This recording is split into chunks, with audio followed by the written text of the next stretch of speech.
हे friends, मैं Lakshmi LPS academy journey to excellence में आपका बहुत स्वागत करती हूँ। आज हम लोग पढ़ेंगे भारत के पठार को पढ़ेंगे और पहाड़ियां देखेंगे। तो चलिए स्टार्ट करते हैं। हमेशा की तरह मैप बन गया और हमें केवल पढ़ने की जरूरत है। ध्यान से सुनिए और नोट्स बनाते चलिए। सीक्वेंसिंग देख लेते हैं। पहले है अरावली, फिर मालवा, विंध्या, सतपुड़ा। अरावली, मालवा, विंध्या, सतपुड़ा, शिलोंग, दक्कन, पश्चिमी घाट, पूर्वी घाट, नीलगिरी एंड दक्षिणी सह्याद्री। पूर्वी पश्चिमी घाट एक बार बता देती हूँ, बताना फर्ज है मेरा। ये रहा आपका वेस्टर्न घाट यानी कि पश्चिमी घाट। ये रहा आपका ईस्टर्न घाट। ये रहा आपका ईस्टर्न घाट जिसको हम बोलते हैं पूर्वी घाट। ओके, और ये आपका रहा दक्षिण में एकदम केप कैमोरिन जिसे आप कन्याकुमारी बोलते हैं। ओके, देखिए अरावली, मालवा, विंध्या, छोटा नागपुर, राजमहल, शिलोंग का पठार इधर रेंगमा और मिकिर है असम में। फिर आ जाइए छोटा नागपुर का पठार भारत का रूर प्रदेश आपको पता है। गड़जात की पहाड़ियां रामगढ़, शिमलीपाल।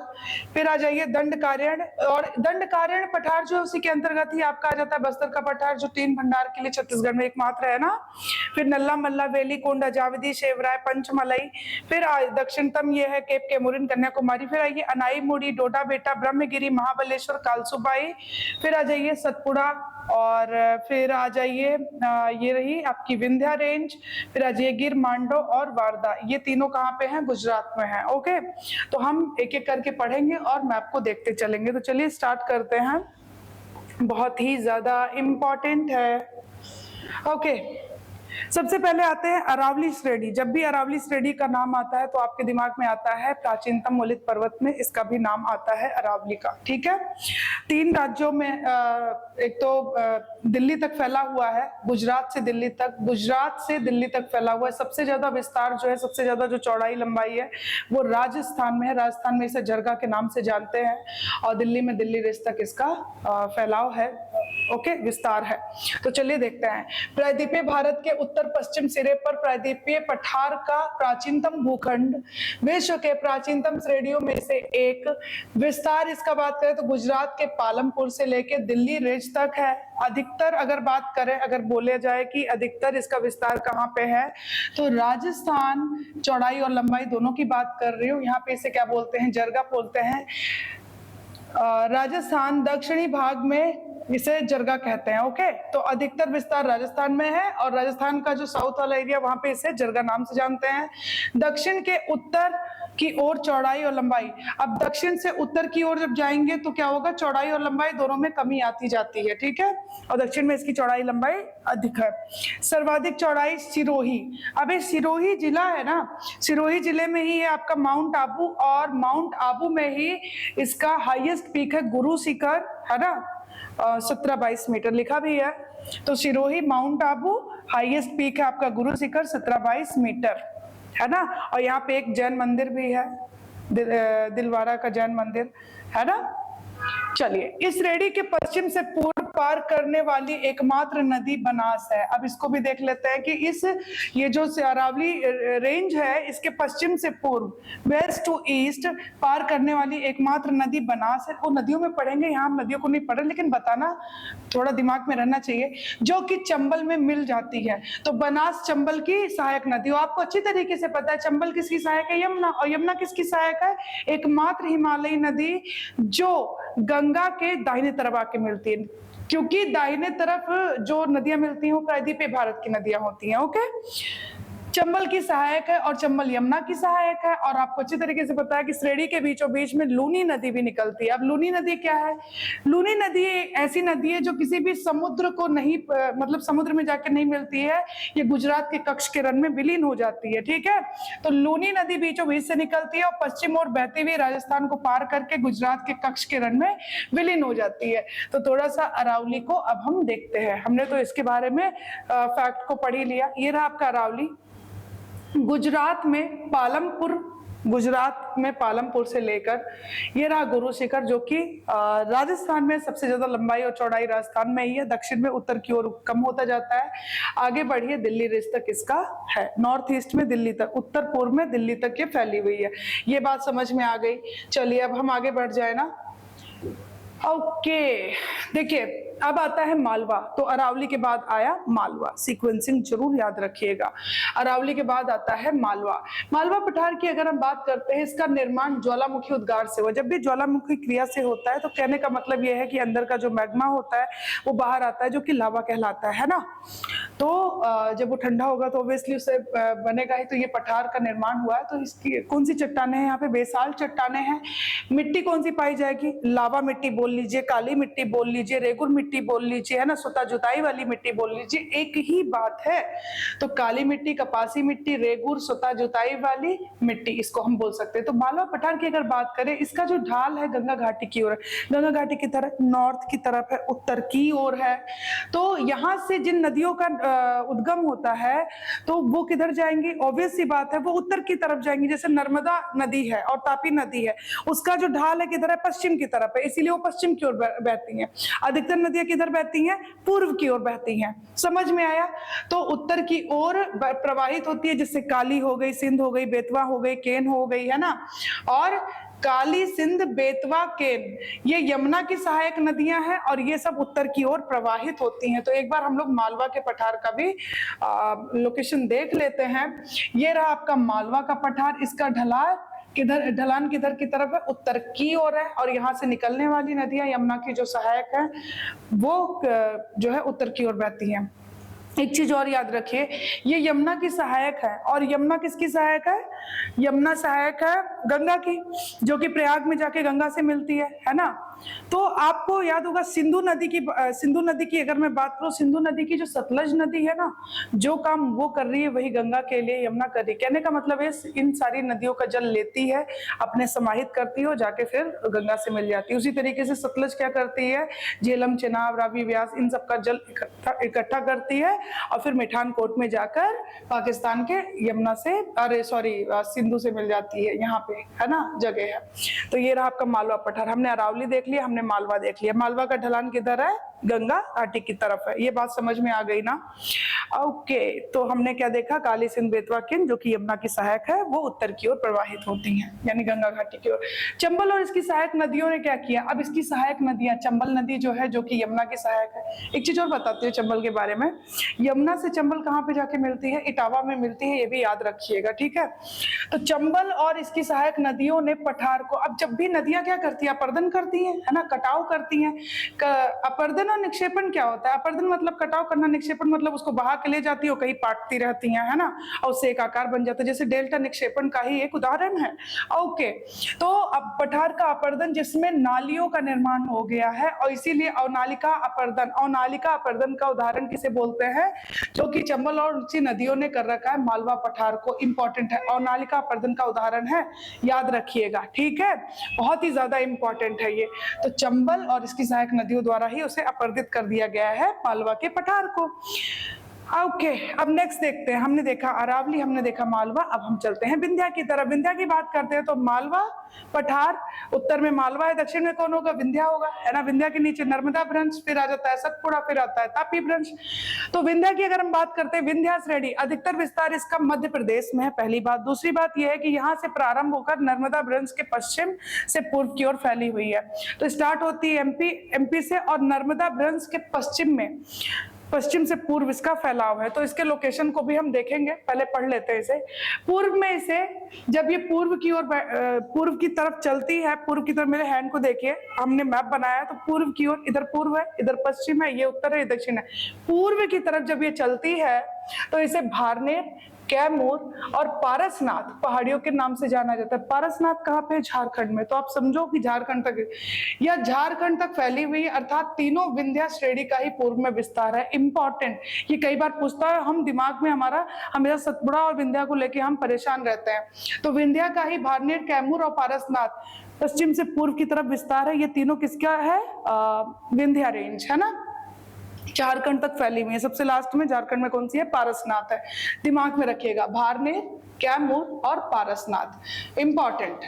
तो एक बार हम लोग इसका लोकेशन भी देखते चलते हैं, जरूरी है।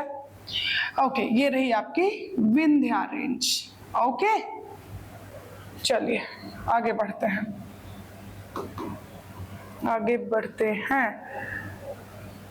हमने मालवा देख लिया। अब आ जाइए सतपुड़ा श्रेणी पे। सतपुड़ा की बात करें तो आपको पता है नर्मदा भ्रंश है, और फिर उसके बाद आता है ये सतपुड़ा, और नीचे आता है तापी, यानी दो भ्रंश के बीच का ये माउंटेन है, ब्लॉक माउंटेन का उदाहरण है। सतपुड़ा श्रेणी की बात करें 3 राज्यों में इसका फैलाव है, बहुत ही इंपॉर्टेंट है, पश्चिम से पूर्व। अब कैसे बोलेंगे मैम पश्चिम से पूर्व, याद रखिएगा, मैं फिर से बोल रही हूँ, ये रहा पश्चिम, पश्चिम से पूर्व है ना, और ये रहा आपका सतपुड़ा, तो ये किधर जा रही है, पश्चिम से पूर्व, 3 राज्यों में है। अब इधर से आपको दिख रहा होगा, ये रहा गुजरात, ठीक है, तो मध्य प्रदेश, छत्तीसगढ़। अब चलिए आगे देखिए, फैक्ट को पढ़ते हैं हम लोग। ओके, 3 राज्यों में फैली हुई है पश्चिम से पूर्व, एक तो गुजरात, महाराष्ट्र, सॉरी मैंने ये बोल दिया था, चाहिए ओके, महाराष्ट्र और मध्य प्रदेश। तो गुजरात में इसे राजपीपला कहते हैं, इंपॉर्टेंट, गुजरात की हाईएस्ट पीक है राजपीपला। महादेव की अगर हम बात करें, महादेव की जो हाईएस्ट पीक है वो धूपगढ़ चोटी है, और याद रखिएगा इसी के समीप ही पंचमढ़ी हिल स्टेशन है, बहुत ही ज्यादा इंपॉर्टेंट है। और पहाड़ी के दक्षिण में, इस पहाड़ी के, महादेव पहाड़ी के साउथ में एक बैतूल पठार है, जहां से तापी का उद्गम होता है, तापी नदी का उद्गम होता है, तापी के मुहाने पर ही सूरत बसा हुआ है, ये आता है क्वेश्चन, याद रखिएगा। तो महादेव हमने पहले बोला गुजरात, राजपीपला सबसे पश्चिम में, फिर बीच में आइए महादेव है जिसकी हाईएस्ट पीक है धूपगढ़ चोटी, और पंचमढ़ी हिल स्टेशन, याद रखिएगा। इसी महादेव के दक्षिण में बैतूल पठार है, जहां से तापी निकलती है, और पश्चिम की तरफ बहती है, आपको अच्छी तरीके से पता है, जहां पे अपना जल गिराती है, मुहाने पर ही सूरत बसा हुआ है। मैकाल की अगर बात करें, मैकाल की हाईएस्ट पीक है अमरकंटका, और अमरकंटका पठार से आपको अच्छी तरीके से पता है कि नर्मदा नदी और सोन नदी का उद्गम होता है। नर्मदा नदी के मुहाने पर भरूच है, जो कि गुजरात का बंदरगाह है, और सोन नदी का जो जहां से सोन निकलती है उसका ढलान उत्तर की ओर, तो उत्तर में वो पटना में जाके गंगा से मिल जाती है, ये आपको ध्यान में रखना है। तो मैकाल छत्तीसगढ़ और मध्य प्रदेश की सीमा बनाती है, ये भी आपको याद रखना है। और सर्वाधिक जो ऊंचाई है वो क्या है, अमरकंटका। तो एक बार हम लोग देख लेते हैं इसको भी, बहुत ही ज्यादा इंपॉर्टेंट है। आपकी रही, ये रही सतपुड़ा रेंज, ओके, ये रही आपकी हाईएस्ट पीक, ओके, फिर आ जाइए, ये रही आपकी मैकाल, ओके, अमरकंटका, इसके इधर क्या है, छत्तीसगढ़, इधर है आपका मध्य प्रदेश, ओके। तो आगे बढ़े, ये दिमाग में रखिएगा, क्वेश्चन कई बार पूछता है। मैकाल, फिर से मैं रिपीट करती हूँ, बहुत इंपॉर्टेंट, सतपुड़ा, नर्मदा, फिर सतपुड़ा, फिर तापी भ्रंश, 3 राज्यों में फैली हुई है, गुजरात, महाराष्ट्र, मध्य प्रदेश। गुजरात में राजपीपला, महादेव की धूपगढ़ चोटी है, धूपगढ़ चोटी के समीप हिल स्टेशन है पंचमढ़ी, और महादेव के दक्षिण में आता है बैतूल पठार, जहां से निकलती है तापी, तापी के मुहाने पे सूरत है, और मैकाल छत्तीसगढ़ और एमपी की सीमा बनाती है। मैकाल का हाईएस्ट पीक है अमरकंटका, अमरकंटका से 2 नदियां निकलती हैं, कौन सी नदी निकलती है, नर्मदा और सोन। नर्मदा पश्चिम की ओर बहती है, खंबात की खाड़ी में गिरती है, मुहाने पे उसके मुहाने पर नर्मदा के भरूच बंदरगाह, यस, भरूच बंदरगाह है, और उसके बाद तापी के मुहाने पे सूरत बसा हुआ है। मुहाना भी दिखा दूं, ये नहीं दिखाया मैंने, ये रहा आपका भरूच, ये रही आपकी नर्मदा, ये निकल रही है, ये अमरकंटका है या नहीं, मैकाल का, ओके, ये रही आपकी तापी, ये रहा बैतूल, तापी भ्रंश, ओके, यहां से निकलती है, और ये रहा आपका सूरत बसा हुआ है। समझ में आ गया, आगे बढ़ जाओ, चलो नोट्स बनाते जाइए साथ में, ज्यादा बेहतर रहेगा।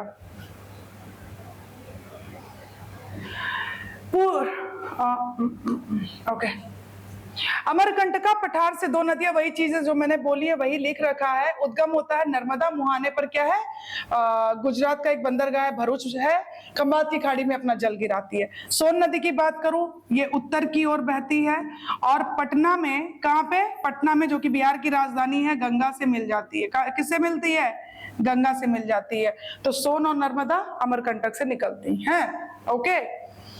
अब आ जाइए नेक्स्ट, छोटा नागपुर का पठार, भारत का रूर प्रदेश, इंपॉर्टेंट। इस छोटा नागपुर के पठार को 2 भागों में बांटती है दामोदर नदी। तो कहने का मतलब ये है कि नर्मदा, ब्रंश, तापी, ब्रंश, तो ये दो नदियां तो ब्रंश से बह ही रही हैं, ब्रंश में प्रवाहित हो रही हैं। साथ में आपका आ जाएगा दामोदर भी, 3 नदियां भारत की हैं। ओके, दामोदर को बंगाल का शोक बोलते थे, अब नहीं बोलते हैं। ज्यादातर विस्तार छोटा नागपुर का पठार का है झारखंड में, थोड़ा पश्चिम बंगाल में भी है। 2 नदियां दामोदर और स्वर्णरेखा। दामोदर की बात करूं, ब्रंश में बहती हुई हुगली में मिलती है। हुगली की अगर हम बात करें, ध्यान से सुनिएगा जरा सा, नदियां जब मैं पढ़ाऊंगी वहां पे बताऊंगी। गंगा का निर्माण कैसे होता है? 2 धाराओं से मिलके। कौन कौन सी धाराएं हैं? भागीरथी जो कि गोमुख से निकलती है, और दूसरी अलकनंदा। अलकनंदा भागीरथी देवप्रयाग में मिलती है और गंगा का निर्माण होता है। जब ये आगे बढ़ती हैं किधर, पूर्व की तरफ, तो पश्चिम बंगाल में इसकी 2 भागों में बढ़ जाती है। एक हुगली जो साउथ की तरफ मुड़ती है, जिसपे कलकत्ता बसा हुआ है, और मेन धारा चली जाती है बांग्लादेश। जो दक्षिण मुड़ती है, जो धारा गंगा की, जिसको हम हुगली बोलते हैं, ठीक है, तो उसी हुगली की मैं बात कर रही हूँ, कलकत्ता बसा हुआ है। तो दामोदर नदी हुगली की सहायक है, ये दिमाग में आपको रखना है। स्वर्ण रेखा की बात करूं, इसका मुहाना बंगाल की खाड़ी में है, और इसी के किनारे आपका रांची बसा हुआ है। रांची अवस्थित है। रांची क्या है? झारखंड की राजधानी, और झारखंड 15 नवंबर 2000 को बना था बिहार से अलग होके, अलग राज्य।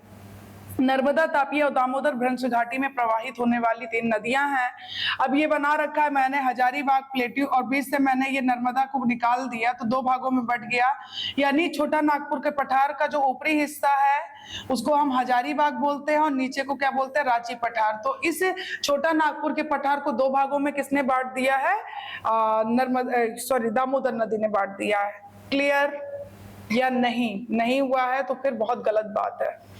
ओके, ये रहा आपका, देखिए ये मैंने बना रखा है छोटा नागपुर का पठार। इसको बीच से ये नदी जा रही है, ये रही नदी जा रही है दामोदर, और ये रही आपकी रांची से निकलती है, आपकी रांची पठार से निकलती है स्वर्ण रेखा। स्वर्ण रेखा किधर जा रही है? आपका रहा बॉब, बंगाल की खाड़ी। ओके, इसके ऊपर वाले हिस्से को, यानी नर्मदा नदी बीच से निकल रही है, इसके ऊपर वाले हिस्से को हम क्या बोलेंगे? ऊपर वाले हिस्से को छोटा नागपुर, नीचे वाले हिस्से को हम बोलेंगे रांची पठार, और पूरे को क्या बोलते हैं हम लोग? छोटा नागपुर का पठार, जो कि खनिज समृद्ध है, आप अच्छी तरीके से जानते हैं। चलिए आगे बढ़ते हैं। छोटा नागपुर का पठार हो गया, थोड़ा और भी है इसमें, आगे देखते हैं। छोटा नागपुर के पठार की अगर हम बात करें, इसे भारत का रोड प्रदेश कहते हैं, सबको पता है। खनिज समृद्ध क्या क्या चीजें यहाँ पाई जाती हैं? ये तो मैंने थोड़ा ही लिख रखा है। बिटुमिनस कोयला, यूरेनियम भंडार, कोबाल्ट, लोहा, क्रोमियम आदि यहाँ पाए जाते हैं, बहुत ही ज्यादा इंपॉर्टेंट है। अब आगे देखिए, छोटा नागपुर पठार के साउथ में लोकेशन अभी दिखाऊंगी, यानी दक्षिण में गड़जात की पहाड़ियां हैं। गड़जात की पहाड़ियां के दक्षिण में छत्तीसगढ़ में रामगढ़ पहाड़ी है। गड़जात की पहाड़ियां क्यों फेमस है? यहाँ लोहे के भंडार पाए जाते हैं, ठीक है। गड़जात पहाड़ियों के पूर्व में क्या है? पूर्व में उड़ीसा है। उड़ीसा में सिमलीपाल पठार है, व्हाइट टाइगर के लिए बहुत फेमस है। ओके, किसके लिए?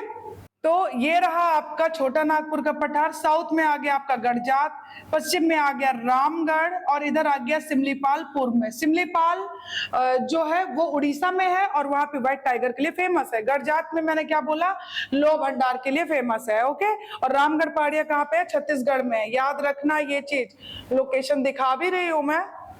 चलो आगे चलते हैं। दंडकारण्य, दंडकारण्य पठार के अंतर्गत ही आपका आता है बस्तर का पठार। बस्तर का पठार टीन भंडार के लिए बहुत फेमस है, जो कि छत्तीसगढ़ में है। Excuse me. दंडकारण्य का पठार तेलंगाना, उड़ीसा और छत्तीसगढ़ में फैला हुआ है, और इसी के अंतर्गत फिर से मैं बोल रही हूँ बस्तर का पठार आता है टीन भंडार के लिए, एकमात्र भारत का है।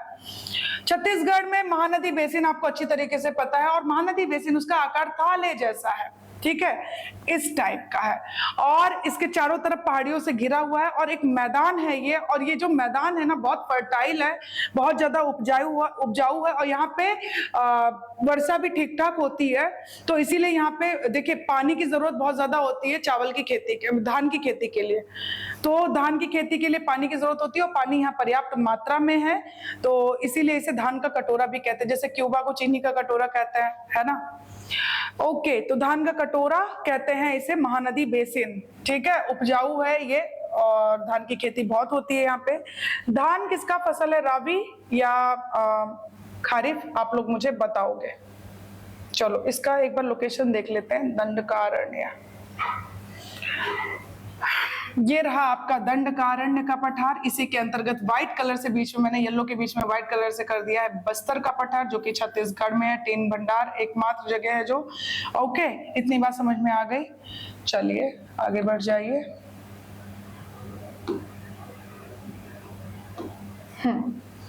छोटा नागपुर के नॉर्थ ईस्ट में, अब उत्तर पूर्व की ओर चलते हैं, वहां पे राजमहल हिल्स है।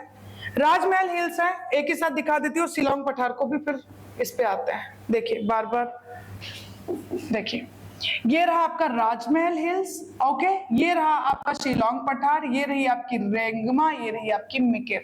रेंगमा और मिकिर संरचनात्मक रूप से शिलोंग पठार का ही भाग है। और मैम ये 5 क्रॉसेस क्या है, ये देखिए 3 ये तो बता दिया रेंगमा और मिकिर है जो कि असम में है। ये जो 1 2 3 है, ये है आपकी गारो खासी जयंतिया जो कि शिलांग प्लेटू के अंतर्गत आती है ना। खासी पे पता है आपको ना, चेरापूंजी मानिसराम, चेरापूंजी पहले था, अभी मानिसराम है जहाँ पे बहुत ज्यादा बारिश होती है ना। चलिए, छोटा नागपुर के नॉर्थ ईस्ट में मैंने दिखाया राजमहल हिल्स है। झारखंड में पूर्व की ओर बढ़ती हैं और शिलोंग पठार तक इनका विस्तार है। पहली बात दिखाया मैंने, पूर्व की ओर बढ़ रही है शिलोंग पठार। ओके, अब शिलोंग पठार की बात करते हैं। प्रायद्वीपीय पठार का ही हिस्सा बिल्कुल दिख ही रहा है ना। प्राचीन काल में राजमहल हिल्स यानी राजमहल पहाड़ियां शिलोंग पठार तक फैली, लेकिन बीच का जो भाग था वो अवतलित हो गया, धंस गया। और जब कोई भाग अवतलित हो गया तो यहाँ पे जो अगर कोई नदी नदी का प्रवाह होता होगा, जैसे गंगा और ब्रह्मपुत्रा ने क्या किया, नदियां क्या करती हैं, नदियां अवसाद को बहा कर ले जाती है और जहां इनका वेग कम होता है वहां पे वो पाटती जाती हैं। ओके, तो इस अवतलित भाग को क्या किया, नदियों ने उस भाग को अवसादों से पाट दिया। ओके, यानी निक्षेपण कर दिया वहां पे लाके। निक्षेपण मतलब होता है पाट देना, किसी चीज को लाके वहां पे इकट्ठा। अब ये निक्षेपित हो गया तो इसी को ही हम बांग्लादेश का मैदान कहते हैं। गंगा ब्रह्मपुत्रा नदियों ने उस अवतलित भाग को क्या किया है, पाट दिया है। ठीक है, क्या बोलते हैं, बांग्लादेश का मैदान। राजमहल शिलोंग के बीच का जो हिस्सा है उसमें गैप आ गया, उस गैप को हम मालदा गैप बोलते हैं, राजमहल गारो गैप भी बोलते हैं। क्या बोलते हैं, मालदा गैप या फिर राजमहल गारो गैप भी बोलते हैं। ओके, तो आपको एक बार फिर से देख लेना है। ये रही आपकी राजमहल हिल्स, आगे बढ़ेंगे तो ये रही आपका शिलोंग पठार, ये रही आपकी रेंगमा, ये रही आपकी मिकिर। समझ आया? तो इतनी बातें समझ में आ गई आप लोगों को। नेक्स्ट चलते हैं शिलोंग पठार। अब शिलोंग पठार में पश्चिम से पूर्व ये आता है क्रम में सजाने के लिए। तो पश्चिम से पूर्व फिर से एक बार डायरेक्शन देखिए। ये पश्चिम है ना, और इधर जाएंगे तो पूर्व होगा। पश्चिम में क्या है, गारो, ये रही खासी और ये रही जयंतिया। फिर आ जाती है मिकिर एंड रेंगमा। क्लियर? चलो आगे आओ।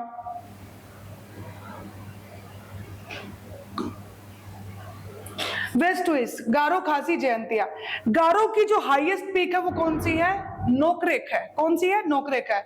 सर्वाधिक वर्षा कहाँ पे होती है, मानिसराम में। पहले ये चेरापूंजी था, अभी वर्तमान में मानिसराम है। और फिर आती है जयंतिया, ये वहां की ट्राइब्स उनके नाम पे ये रखा गया है। ओके, ये भी याद रखिएगा। पूर्व में, अब शिलोंग पठार के पूर्व में 2 पहाड़ियां हैं जो कि मैंने फिर बोला संरचनात्मक रूप से शिलोंग का ही हिस्सा है, मिकिर और रेंगमा। ये दोनों कहां पर है, याद रखिएगा, असम में। असम की राजधानी क्या है, दिसपुर है। ओके, कालसोबाई। अब कालसोबाई की अगर हम बात करते हैं, देखिए वेस्टर्न घाट में महाराष्ट्र की सबसे ऊंची चोटी है कालसोबाई। सेवराय पहाड़ी 1620 मीटर, यह है तमिलनाडु के सलेम शहर में है। वेलिकोंडा पहाड़ी साउथ ईस्ट आंध्र प्रदेश में पड़ती है। पालकोंडा आंध्र प्रदेश के अनंतपुरा जिले में कोडप्पा में पड़ती है। फिर डोडा बेटा को देखेंगे और नीलगिरी। देखिए नीलगिरी की बात करेंगे और उसमें डोडा बेटा और अनाईमुड़ी की बात करेंगे हम लोग। पहले हम लोग लोकेशन देखते हैं, ध्यान से सुनिए। एक देखिए, ये रहा पूर्वी घाट, ये रहा पश्चिमी घाट। ये दोनों मिलकर साउथ में मिलते हैं और एक नॉट का निर्माण करते हैं, एक घाट का निर्माण करते हैं। उस घाट को हम लोग बोलते हैं नीलगिरी। क्या बोलते हैं, नीलगिरी। उस नीलगिरी की जो हाईएस्ट पीक है, जो सबसे ऊंची चोटी है, नील का बेटा डोडा बेटा। याद करने का तरीका यही है। तो नील का बेटा कौन है, डोडा बेटा है। तो नीलगिरी की हाईएस्ट पीक आपकी हो गई डोडा बेटा। बस डोडा बेटा हुई। अब देखिए, ये रही अनाईमुड़ी। अब अनाईमुड़ी क्या है, दक्षिण भारत की दूसरी सबसे ऊंची चोटी डोडा बेटा है। मैं यहाँ पे लिखती हूँ सेकेंड हाईएस्ट है ये। साउथ इंडिया की बात कर रही हूँ। और अनाईमुड़ी की अगर हम बात करें, ये फर्स्ट नंबर पे आती है सबसे, ये साउथ इंडिया की सबसे ऊंची चोटी अनाईमुड़ी। अनाईमुड़ी क्यों बोल रही है, इसके नीचे एक और चोटी आ जाती है, यानी नीलगिरी के नीचे एक आती है, उसका नाम है अन्नामलई। अन्नामलई की हाईएस्ट पीक है अनाईमुड़ी। तो मैंने बोला दो पूर्वी और पश्चिमी घाट मिलते हैं, नीलगिरी जो कि एक घाट का निर्माण करता है उसका नीलगिरी नाम है। नीलगिरी की हाईएस्ट पीक है डोडा बेटा। डोडा बेटा जो है सेकंड हाईएस्ट है, लेकिन पहले नंबर पे जो आता है उसी के जस्ट नीचे, नीलगिरी के नीचे एक है पहाड़ी जिसको हम बोलते हैं अन्नामलई। अन्नामलई की हाईएस्ट पीक है अनाईमुड़ी। ना केवल अन्नामलई की बल्कि साउथ की हाईएस्ट पीक है अनाईमुड़ी। ये बात समझ में। और सबसे दक्षिण में एक चोटी आती है जिसको हम बोलते हैं इलायची पहाड़ी या कार्डोमम पहाड़ी। तो सबसे साउथ में सबसे दक्षिणतम पहाड़ी अगर आपसे पूछे तो आप क्या बोलोगे, इलायची पहाड़ियां या कार्डमम पहाड़ियां। ओके, कालसूबाई यहीं पे देख लीजिए, ये रही कालसूबाई जो कि महाराष्ट्र की हाईएस्ट पीक है। महाबलेश्वर, ये रही महाबलेश्वर से कृष्णा नदी निकलती है, आपको अच्छी तरीके से पता है ना। कृष्णा नदी विजयवाड़ा में अपना डेल्टा बनाती है और बंगाल की खाड़ी में जाती है, आपको पता है। ब्रह्मगिरी से आपकी निकलती है कावेरी नदी। तो ये एक पता होना चाहिए, हालांकि नदियों में मैं पढ़ाऊंगी आपको। आइए आगे बढ़ते हैं। यस, कालसूबाई महाराष्ट्र। सेवराय पहाड़ी 1620 मीटर, तमिलनाडु सलेम शहर। वेलिकोंडा साउथ ईस्ट आंध्र प्रदेश में, पालकोंडा आंध्रा में, अनंतपुरा में। अनाईमुड़ी ये रही, देखिए अनाईमुड़ी है 2695 मीटर, हाईएस्ट पीक है वेस्टर्न घाट की। ओके, और नीलगिरी कहाँ कहाँ फैली है, देखिए तमिलनाडु, कर्नाटक, केरला में फैला हुआ है। नील का बेटा कौन है, डोडा बेटा है। हाईएस्ट पीक है इसकी 2637 मीटर नीलगिरी का। तो 2637 है और अनाईमुड़ी ज्यादा है 2695 है। तो ये समझ में आ रहा है ना। तो ये हमने देख लिया बहुत ही कम समय में जो इम्पोर्टेंट प्लेट्यूज हैं, है ना, और जो हिल्स वगैरह हैं उनको देखा। ये रही नल्ला मल्ला, बेलीकोंडा, जावदी, शेवराय एंड पंचमलई। ठीक है, आंध्रा एंड तमिलनाडु। पंचमलई तमिलनाडु में है। गुजरात की 3 पहाड़ियों को भी देख लेते हैं। गुजरात की 3 पहाड़ियां देखिए, ये रही वारदा, ये रही मांडव, ये रही गिर। ये जो गिर पहाड़ी है ना, यहाँ पे आपको पता है एशियाटिक लॉयन पाए जाते हैं भारत के, है ना। तो ये गिर नेशनल पार्क भी है, ये भी याद रखिएगा। तो गिर, मांडव और वारदा, ये तीनों पहाड़ियां गुजरात की हैं। ओके, तो कुल मिला के हमने कंप्लीट कर लिया है। मिलते हैं नेक्स्ट वीडियो में। Thank you so much.